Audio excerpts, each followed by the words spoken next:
Hey guys, what's up? Hey, I was just going to drop you guys a line about the fantasy football draft tomorrow. Check out what I got. This is what you all are playing for.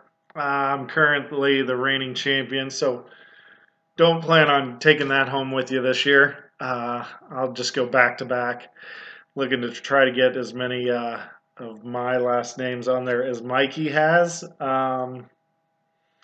Yeah, but okay, draft tomorrow, 7 o'clock at my house. Come a little early if you want. We'll get started with the draft at 7:15, but it normally takes everybody about a half an hour to get set up. So come on by. I'll have Oklahoma Joe's in beer, and then um, so we'll be good to go. Andreas, hey, you've got a 2 liter.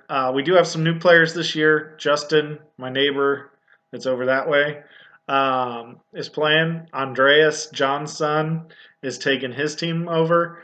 And then we also have Jason returning. So welcome to those guys, and hopefully we'll have a good season. We do have the new auction draft, so I wanted to tell you guys a little bit about that real quick. Um, I've done it a couple of times. Most of the people in this league, I don't think have ever done one before, but it should be a good time. Uh, there is no priority given to the snake. Okay, so don't worry about where you are in draft order or anything like that. No keepers. Every player is available. You will have $200 to budget for your team for 16 roster positions. And you can go out to Sportsline and you can see what those roster positions are. But everybody's got to start one quarterback, one running back, one wide receiver. The rest of are all flex, a tight end and a kicker and a defense. So nothing's changed as far as what your roster looks like when you play it.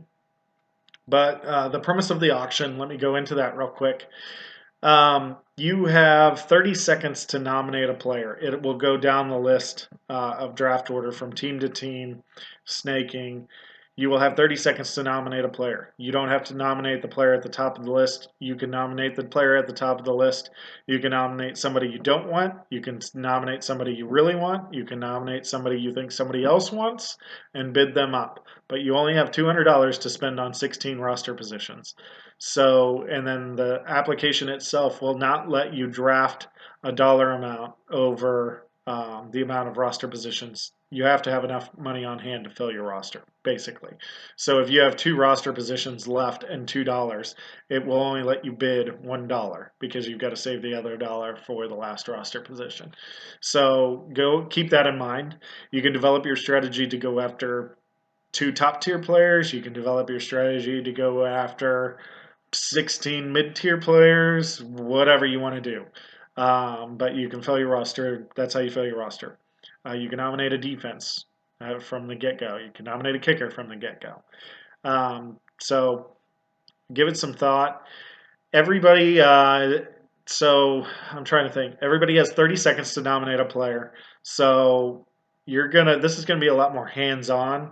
You're not gonna want to be doing too much because you want to see who's being bid on. It's 30 seconds to nominate a player. Once that player is nominated, it's open for bid, and it will tick down. 30 seconds will tick down and accept bids throughout those 30 seconds. Once you get to the final couple of seconds, basically it will reset if people are bidding within the last 5 seconds, let's say. So let's say a player is at $25 with 5 seconds left, and then somebody puts in a bid for $30, right? Well, then it'll go back up to 5 seconds to make sure that nobody else wants to bid 35. And then it'll just keep ticking down till zero. Once it's at zero, that player will go to the highest bidder at zero, and then the next team up will now have 30 seconds to nominate the next player. So it moves very quickly, and it gets really interesting when basically a few people don't have any money left, and so they're sitting around waiting for players that they want to bid on, but they have to pay attention because, for example, if a defense that they really want that they thought they were going to be able to get for $8, if they weren't around for that, they're going to have a tough time. So this is all done online. So I know Brad mentioned he's not going to be here, but he can attend the auction draft via online. So if somebody's in a hurry or can't make it or something like that, it's no problem. Just get online. You'll enter the draft room the same way. You should be prepared for everything. Hopefully that addresses everything. If you guys have any additional questions, let me know. I look forward to seeing you tomorrow night at 7 o'clock or a little bit before, hopefully, so everybody can get set up. Probably not before 6:30, but anytime between 6:30 and 7. Come on over. We'll get started. So look forward to seeing you guys tomorrow. Bye.